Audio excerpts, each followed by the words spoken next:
This is Democracy Now!, democracynow.org. We have this late breaking news. CNN is reporting that Kamala Harris has selected Minnesota Governor Tim Walz to be her running mate. We go right now to John Nichols, The Nation magazine's national affairs correspondent, to respond to this breaking news and who Minnesota Governor Tim Walz is, the significance. It looked like it was down to him and the governor of Pennsylvania, Shapiro. Tim Walz is a longtime school teacher and a guy who was born in Nebraska, moved up to Minnesota, worked for many, many years as a teacher and a coach, served in the National Guard. And then in 2006, decided to run for Congress. He got elected in a actually quite rural and Republican-leaning district, and he's been in politics since then.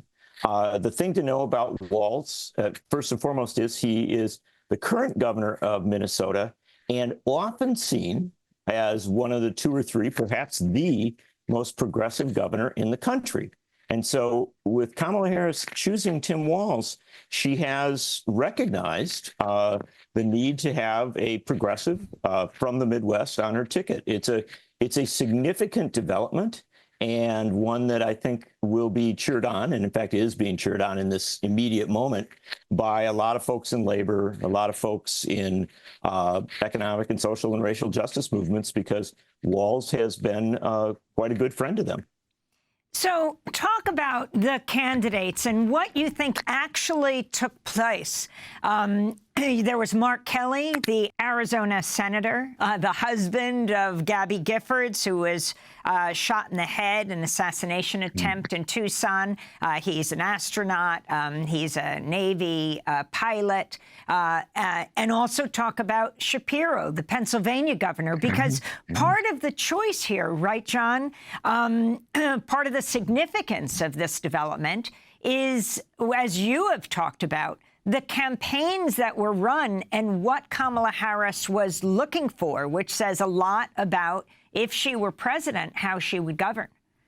It sure does. I think that's a really good place to focus on this. Kamala Harris has been on kind of a whirlwind over the last 6 weeks since Joe Biden's very difficult debate performance on June 27th. And it's only been a couple of weeks that she's been the presumptive Democratic nominee for president.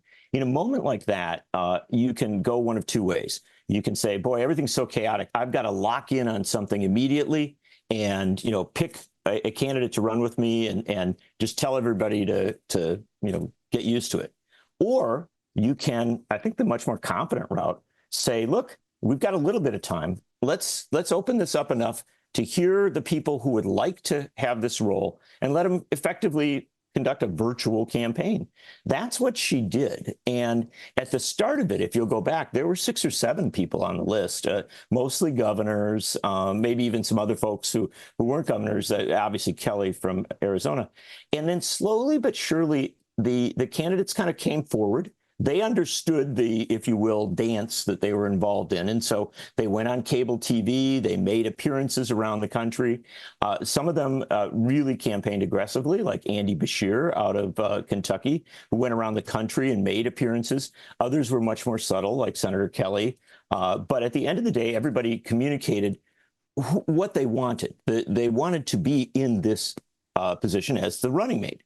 And the interesting thing about Tim Walz was that he chose a route of doing a lot of cable and, frankly, going into the campaign mode, right? Almost acting as if he was the running mate already, going after Trump, going after Vance in very effective ways in appearances. And I think that's what we come down to here. The other candidates did it. Shapiro did it, unquestionably. Kelly to some extent, and others. But Walz seemed to come through most effectively. And the thing that he did very early on was identify the Republicans, the Trump and Vance and those folks, as weird. And the word took off. It actually got a resonance of its own. It wasn't Walz necessarily who was the first to use it, but he became very identified with that sort of Midwestern kind of reaction to the Republicans being aghast at them. Now, I think that goes to the heart of your question, too, because you asked about the other candidates. Shapiro is a very effective speaker and somebody who's very closely associated with Barack Obama. He also is from Pennsylvania. He is from an eastern state. Obviously, Kelly is from a western state.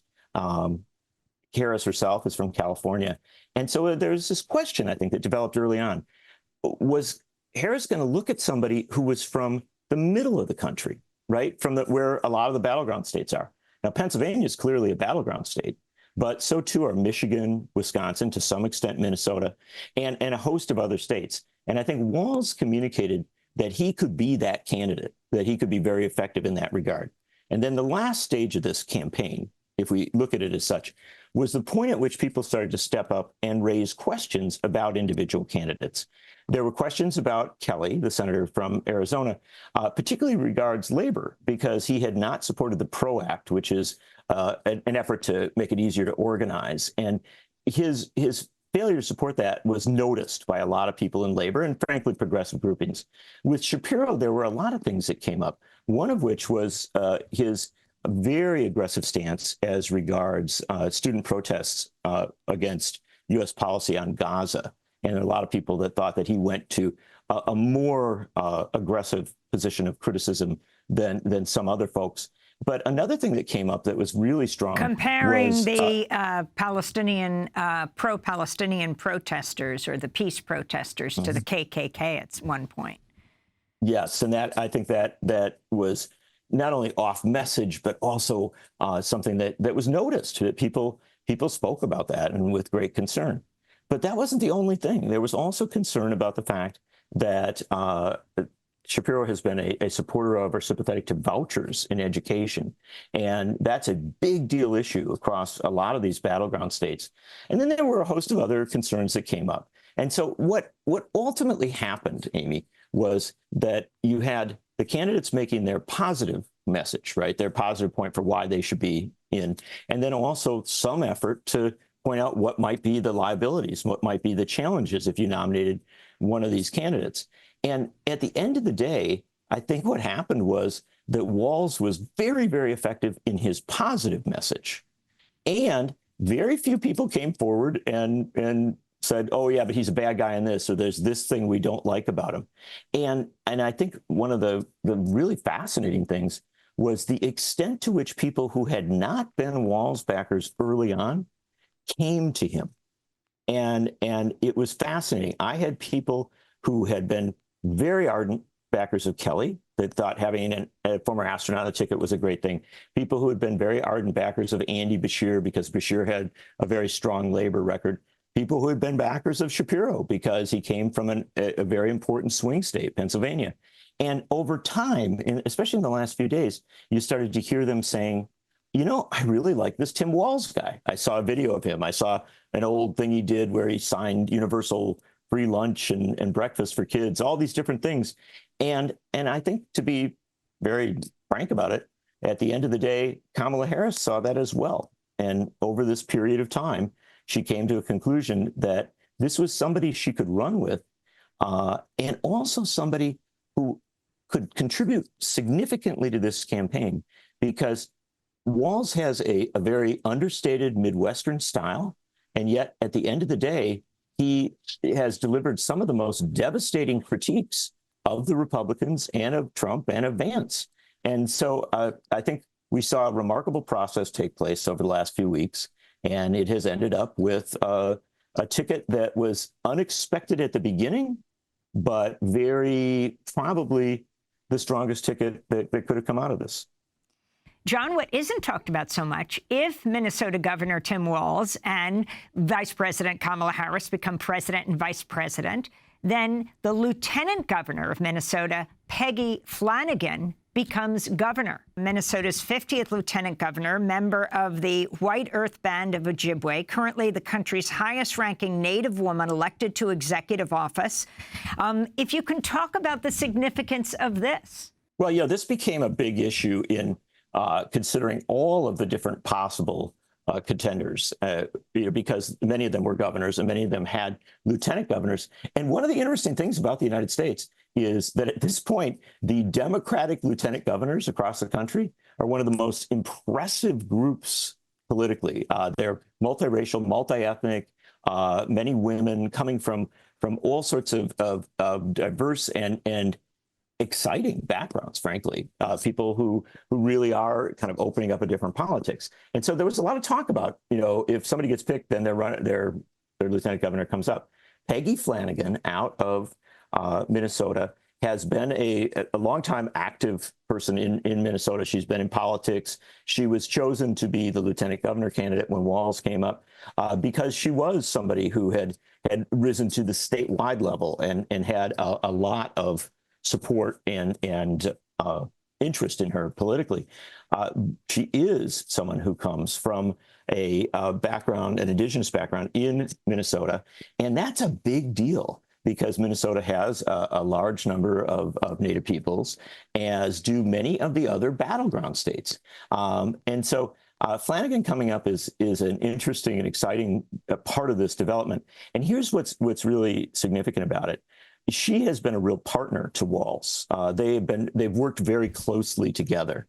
And so her coming into the governorship at a point where Minnesota has a legislature that is generally supportive of what the Democrats are doing, a Democratic legislature.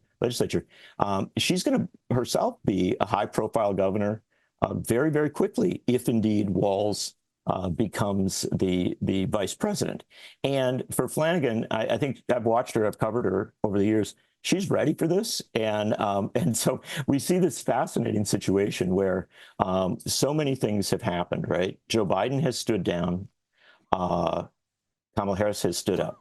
Kamala Harris has selected Tim Walz. If Harris and Walz win, then Flanagan will become the governor of Minnesota, becoming the